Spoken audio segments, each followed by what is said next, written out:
Hello everyone, ಇವತ್ತಿನ ವಿಡಿಯೋಲ್ಲಿ one more problem on profit prior to incorporation solutions ಮಾಡೋಣ. So ಇಲ್ಲಿ ಕೊಟ್ಟಿರೋಂಥ ಕ್ವೆಶನಲ್ಲಿ ವಿಕ್ಟಿ limited was incorporated on 1st August, taken over the business of Camlin limited as a going concern from 1st April. The profit and loss account for the year ended on 31st March so and so year is as follows. So the first two statements are related to time ratio calculation. ಓಕೆನಾ. Next ನಮಗೆ ಇಲ್ಲಿ income statement ಅವರೇ ಕೊಟ್ಟಿದ್ದಾರೆ. So ಈ income ಸ್ಟೇಟ್ಮೆಂಟ್ನ ನಾವು ಏನು ಮಾಡ್ತೀವಿ, ನಮ್ಮದು profit or loss prior to income statement ಫಾರ್ಮ್ಯಾಟಲ್ಲಿ ನಾವು ಬರಿತಾ ಹೋಗ್ತೀವಿ. ಸೊ ಫಾರ್ಮ್ಯಾಟ್ ಯಾವ ಥರ ಇರುತ್ತೆ, ಆಲ್ರೆಡಿ ನಾವು ಡಿಸ್ಕಷನ್ಸ್ ಮಾಡಿದ್ದೀವಿ. So gross profit, total income identify ಮಾಡ್ತೀವಿ. ನೆಕ್ಸ್ಟ್ ಎಕ್ಸ್ಪೆನ್ಸಸ್ ಪ್ರೀ ಇನ್ಕಾರ್ಪೊರೇಷನ್ಸ್ಗೆ ಎಷ್ಟು ಬರಬೇಕು, ಪೋಸ್ಟ್ ಇನ್ಕಾರ್ಪೊರೇಷನ್ಸ್ಗೆ ಎಷ್ಟು ಬರಬೇಕು ಅಂತ ಐಡೆಂಟಿಫೈ ಮಾಡಿ ಡಿಫ್ರೆಂಟಾಗಿ ನಾವು ಬೈಫರ್ಗೇಟ್ ಮಾಡಿ ಬರಿತಾ ಹೋಗ್ತೀವಿ. Okay, so one by one ಕ್ಲಿಯರಾಗಿ ನೋಡ್ಕೋಬೇಕು. ಫಸ್ಟ್ ಎಕ್ಸ್ಪೆನ್ಸಸ್ ಯಾವ ರೇಷಿಯೋ ಅಲ್ಲಿ ಬರುತ್ತೆ. First question, rent and rates. Rent time ratio.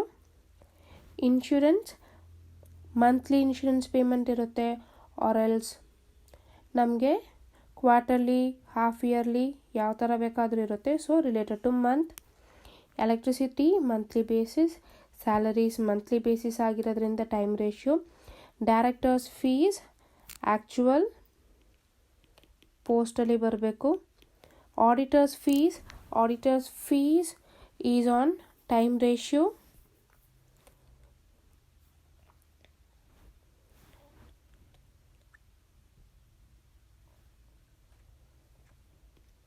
Commission sales ratio.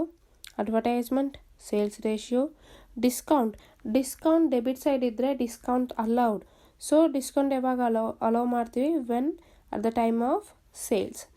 Office expenses time ratio. Carriage time ratio.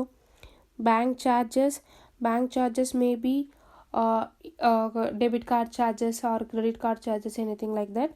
So banks may cut quarterly or half yearly once, isn't it? So time ratio. Preliminary expenses actual, post, bad debts, sales, interest on loan, time ratio.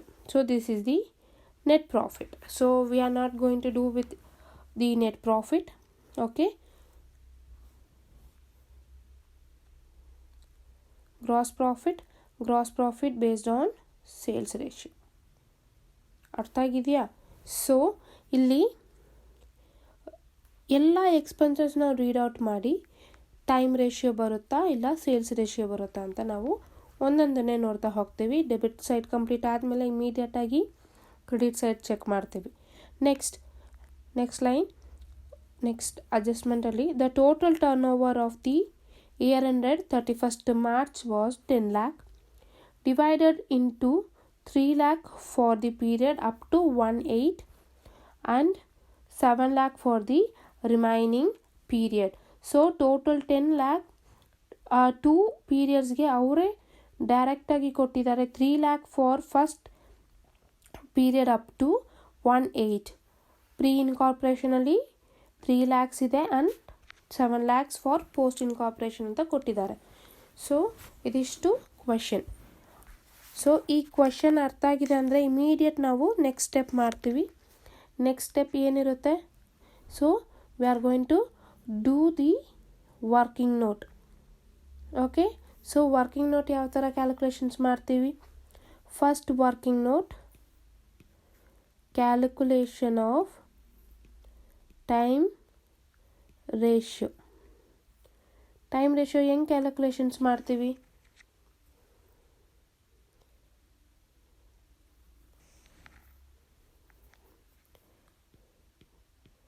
So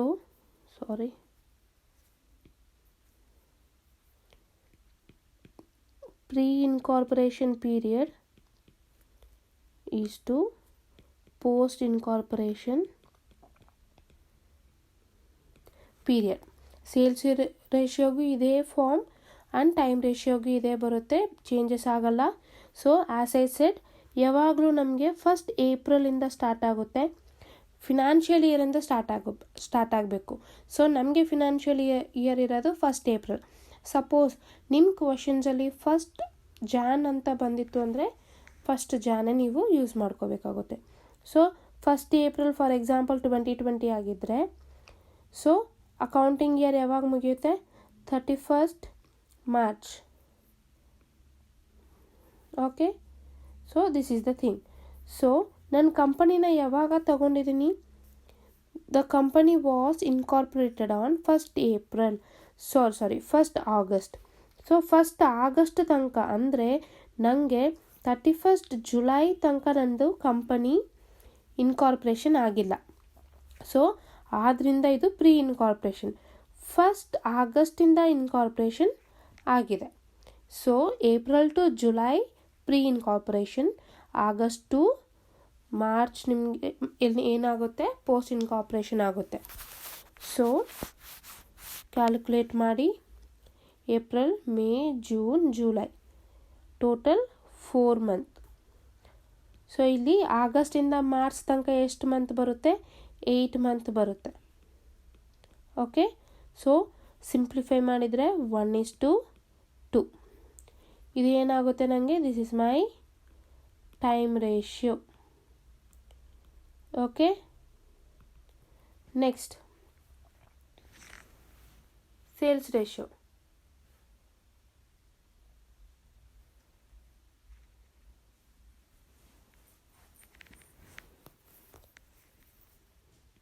calculation of sales ratio. So sales ratio ಯಾವ ಥರ calculations ಮಾಡ್ತೀವಿ? Last ಪ್ರಾಬ್ಲಮ್ಸಲ್ಲಿ total sales ಕೊಟ್ಟಿದ್ರು. Total ಸೇಲ್ಸಲ್ಲಿ 1 part pre incorporation ಇತ್ತು, post incorporation ಇರಲಿಲ್ಲ. But ಈ ಕ್ವಶನಲ್ಲಿ ಡೈರೆಕ್ಟಾಗಿ ಅಂದರೆ first August ತನಕ ನನಗೆ 3 lakhs ಸೇಲ್ಸ್ ಇದೆ ಅಂತ ಕೊಟ್ಟಿದ್ದಾರೆ. ವಿಚ್ ಮೀನ್ಸ್ ಪ್ರೀ ಇನ್ಕಾರ್ಪೊರೇಷನ್ ಪೀರಿಯಡಲ್ಲಿ ನನಗೆ 3 lakhs ಸೇಲ್ಸ್ ಇದೆ. So formula this is not a formula, actually format. Okay, pre-incorporation sales is to post-incorporation sales. So 3 lakhs, 7 lakhs. 0 zeros will get cancelled. 3:7. So time ratio, sales ratio identify ಆಗಿದೆ. Time ratio ಆಯಿತು and sales ratio ಆಯಿತು. This is the working note. ಸಪ್ರೇಟಾಗಿ ನಾವು calculation ಮಾಡಬೇಕು. Immediately after ಕ್ವಶನ್ಸ್ನ ಅರ್ಥ ಮಾಡಿದ ತಕ್ಷಣ immediate first step working ನೋಟೇ ಇರಬೇಕು. ವರ್ಕಿಂಗ್ ನೋಟ್ ಆದಮೇಲೆ ನಾವು ಫಾರ್ಮ್ಯಾಟಲ್ಲಿ ಪ್ರಾಬ್ಲಮ್ಸ್ನ ಸೊಲ್ಯೂಷನ್ಸ್ ಮಾಡ್ತೀವಿ. ಓಕೆ, ಸೊ ಕ್ಲಿಯರಾಗಿ ಕ್ವಶನ್ ಅರ್ಥ ಮಾಡ್ಕೊಳ್ಳಿ, ಆದರೆ ಕ್ವಶನ್ಸ್ನ ಬರ್ಕೊಳ್ಳಿ. So you will be get to know the things easily. Okay, so format.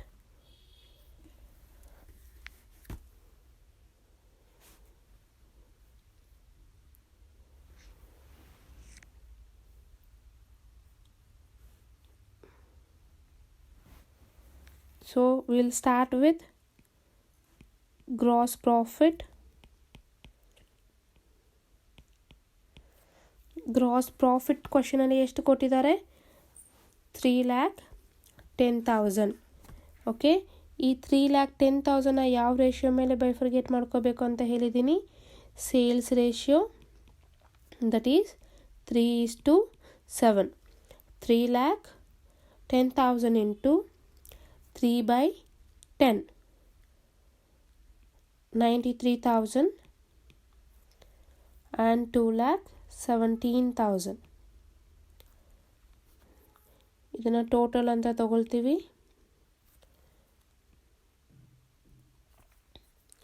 ಇದೇ ಟೋಟಲ್ ನನಗೆ ಲಾಸ್ಟಲ್ಲೂ ಕ್ಯಾರಿ ಆಗುತ್ತೆ. 93,000, 2,17,000. ಸೊ ಇದಾದಮೇಲೆ immediately expenses one by one ಎಕ್ಸ್ಪೆನ್ಸಸ್ನ ಬರಿತಾ ಹೋಗೋಣ. First one rent and taxes. So just I will write rent. Rent ಎಷ್ಟು ಕೊಟ್ಟಿದ್ದಾರೆ? 24,000 ಕೊಟ್ಟಿದ್ದಾರೆ. ರೆಂಟ್ನ ನಾವು ಟೈಮ್ ರೇಷಿಯೋಲಿ ತಗೊಳ್ತೀವಿ. ಸೊ ಟೈಮ್ ರೇಷಿಯೋ ಎಷ್ಟು ಸಿಕ್ಕಿದೆ? 1:2. So 24,000 into 1/3, 8,000 and 16,000. Next, insurance. Second point, insurance amount 6,000. ಅದನ್ನು ನಾವು ಟೈಮ್ ರೇಷಿಯೋ ತಗೊಳ್ತೀವಿ 1:2. So 6,000 into 1/3, 2,000 and 4,000. Next, electricity charges.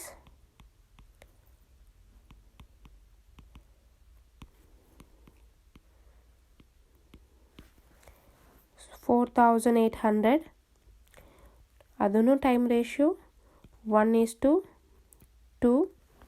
4,800 into 1/3, 1,600, 3,200. Calculations use ಮಾಡಿದರೆ ತುಂಬ ಈಸಿಯಾಗಿ ಅರ್ಥ ಆಗುತ್ತೆ. ಓಕೆ, ಅಂದರೆ 4,800 ಇಂಟು 1 ಡಿವೈಡೆಡ್ ಬೈ 3 ಆ ಥರ ಕ್ಯಾಲ್ಕುಲೇಷನ್ಸ್ ಮಾಡ್ಕೋಬೇಕು. ಓಕೆ, ಎಲ್ಲದಕ್ಕೂ ಅದೇ ಥರ. ರೇಷಿಯೋ ಅಂದ್ರೇ ಟೋಟಲ್ ನಾವು ಈ ರೇಷಿಯೋ ಫಸ್ಟ್ ಇದನ್ನು ತಗೊಂಡು ಡಿವೈಡೆಡ್ ಬೈ 3 ಹೆಂಗೆ ಬಂದು 1+2 ಆ ಥರ ಕ್ಯಾಲ್ಕುಲೇಷನ್ಸ್ ಮಾಡ್ಕೋಬೇಕು. Okay, next fourth point, salaries.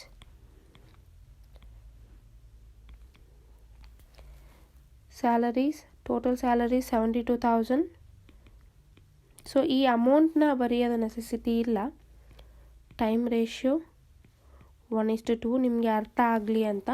So 72,000 into 1/3, 24,000 and 48,000. Just a second. 24,000. Yes. Next, director's fees.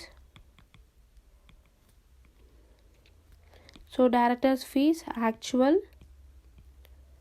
post incorporation period ಅಲ್ಲಿ ಮಾತ್ರ ಬರುತ್ತೆ. ಸೊ ಟೋಟಲ್ 6,200 ಡೈರೆಕ್ಟಾಗಿ ಬರ್ಕೋಬೋದು. Next point, auditors fees.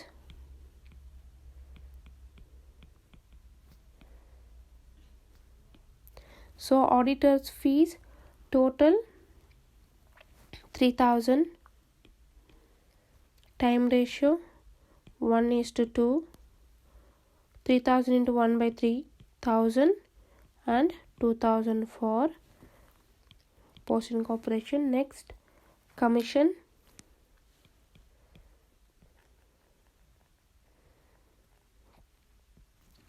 Commission based on sales.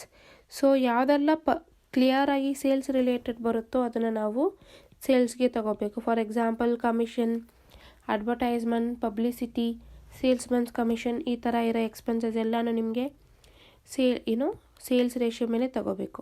So total commission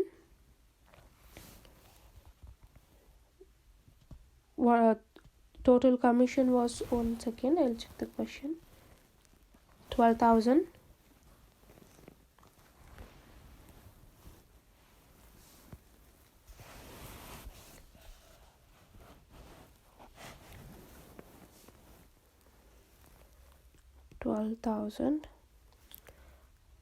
So 12,000 into 3/10, it is 3,600 and 8,400 for post incorporation. Next, advertisement.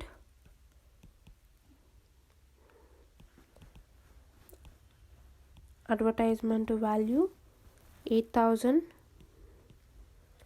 So ನೀವು ಈ ಥಿಂಗ್ಸ್ನ ಬರ್ತಿಲ್ಲ ಅಂದರೆ ಇನ್ನೂ ಈಸಿಯಾಗಿ ಅರ್ಥ ಆಗುತ್ತೆ, ಸ್ವಲ್ಪ ಕ್ಲಿಯರ್ ಆಗಿರುತ್ತೆ presentation.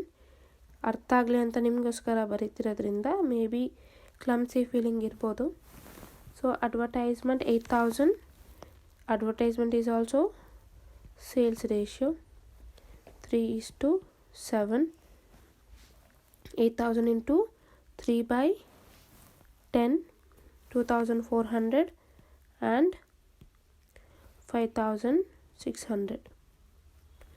Next, discount. So debit side discount ಇತ್ತು ಅಂದರೆ ಸೇಲ್ಸ್ ರೇಷಿಯೋ ಆಲ್ವೇಸ್ ಅದನ್ನು ಮರಿಬಾರ್ದು. 8,000 ಆದಮೇಲೆ 7,000, sales ratio 3:7. So 2,100. 7,000 into 3 by 10 and 7,000 into 7 by 10 calculation ಮಾಡಬೇಕು. 4,900. Okay, next one office expenses. Total office expenses 15,000.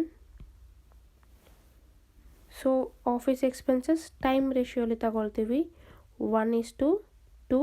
So 15,000 into 1/3 is 5,000 and 10,000 for post incorporation. Next, carriage.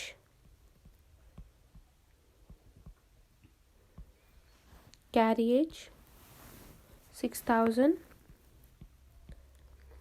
So carriage time ratio 6,000.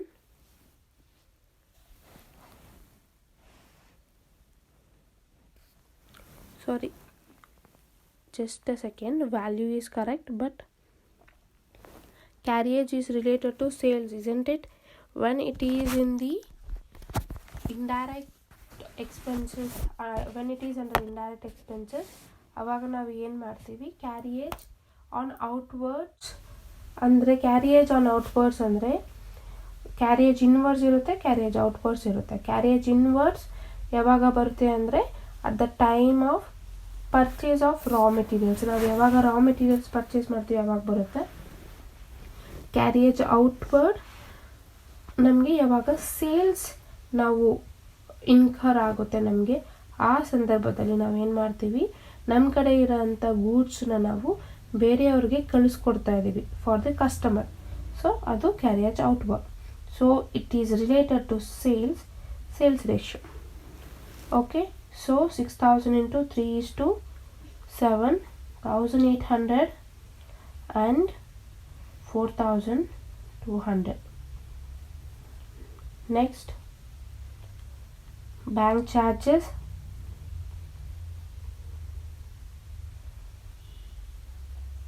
$3,000. Time ratio 1:2. 1,000 and 2,000. Next,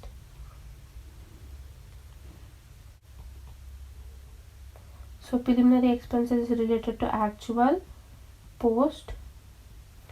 So actual post total amount ಎಲ್ಲಿ ಬರಬೇಕು ನಿಮಗೆ, post incorporation ನಲ್ಲಿ ಬರಬೇಕು 13,000.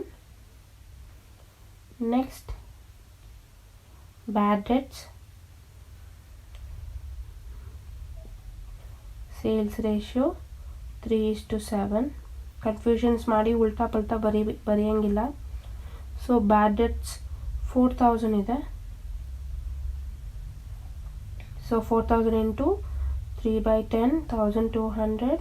4,000 into 7 by 10, 2,800. 15th point, interest on loan. This is the last one. Total 6,000. Interest on loan, we are going ಏನು ಮಾಡ್ತಾ ಇರ್ತೀವಿ ನಾವು, ಲೋನ್ನ ನಾವು ಎವ್ರಿ ಮಂತ್ EMI ಥರ ಪೇಮೆಂಟ್ ಮಾಡ್ತಾ ಇರ್ತೀವಲ್ಲ. ಸೊ ಮಂತ್ಲಿ ಬೇಸಿಸ್ ಅಂದಿದ ತಕ್ಷಣವೇ ಟೈಮ್ ರೇಷಿಯೋ ಅಂತ ನಿಮ್ಗೆ ಗೊತ್ತಾಗಬೇಕು. Time ratio 6000 into 1/3, 2000 and 4000.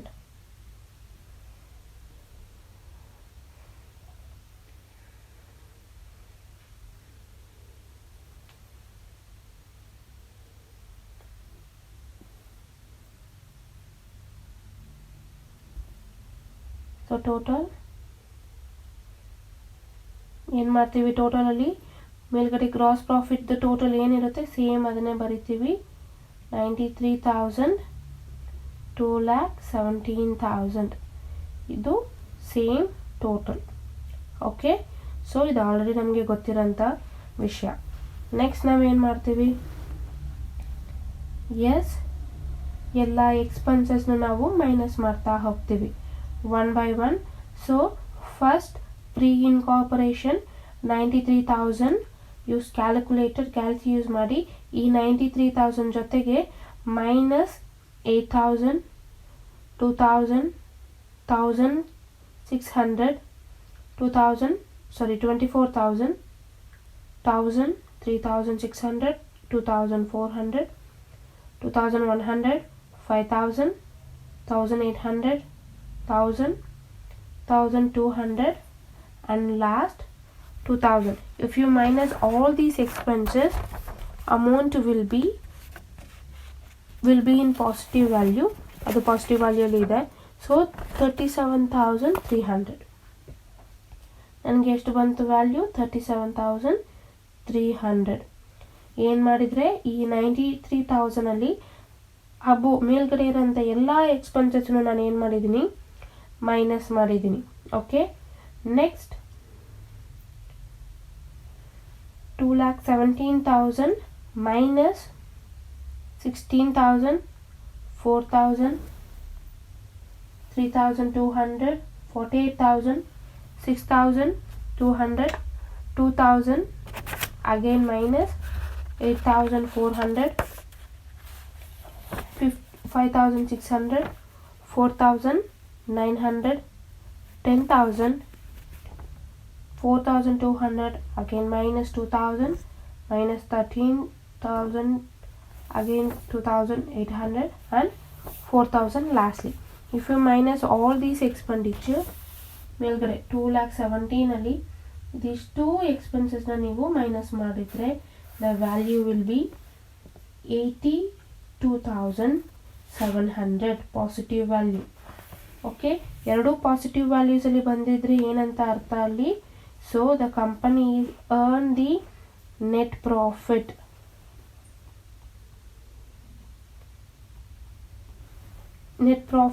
So net profit na ನಾವು ಏನು ಮಾಡ್ತೀವಿ, so net profit na we are going to transfer it to where we are going to transfer, we are going to transfer it to capital reserve for pre-incorporation and P&L appropriation account for post incorporation. ಅರ್ಥ ಆಗ್ತಿದೆಯಾ?